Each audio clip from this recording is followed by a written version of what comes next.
Now we're off to the rolling hills of the Palouse at the McGregor Company headquarters in Colfax. This family business caters to farmers throughout the entire inland Northwest.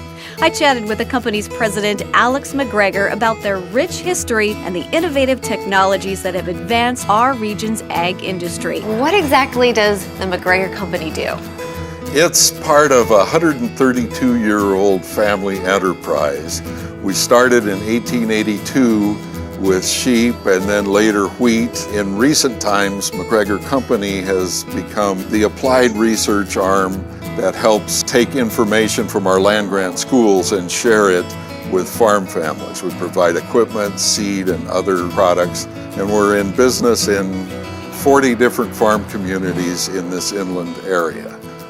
We got started because a researcher at the Lind Experiment Station had done work on our farm in 1948 and had shown that if you replenish soils depleted of nutrients, you could double and sometimes even treble yields. So our business started with his expertise and two clerks at our ranch general store, Cliff Rollins and Sherman McGregor, who was my dad. And the business grew from that. And it grew because we never lost track of some really important farm values: industry, work character, honesty, and fair dealings. And those values run very deeply. Agriculture is a place where a handshake still counts for something, where people have deep roots.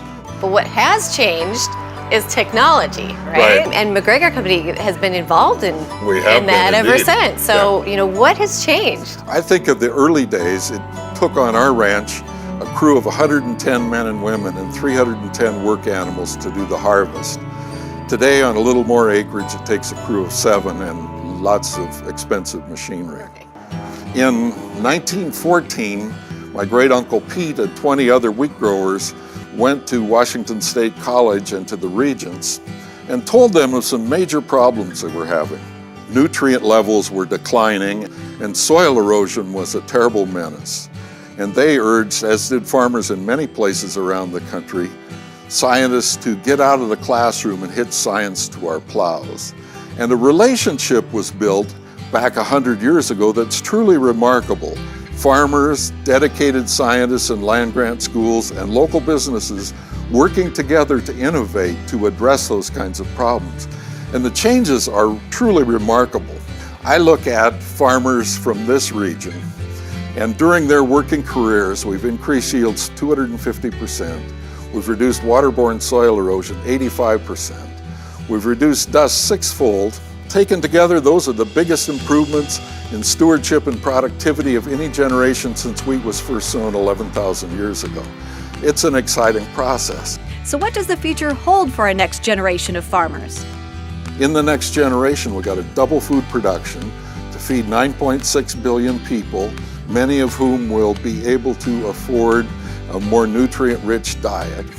We've got to do so on fewer acres as urban growth continues, and we've got to do it using expensive resources ever more wisely. What could be a finer career than that? Well, thank you so much for sharing your vast knowledge and just being so excited about the land and the people here. It's so much fun to talk to you. It's a remarkable land and truly remarkable people.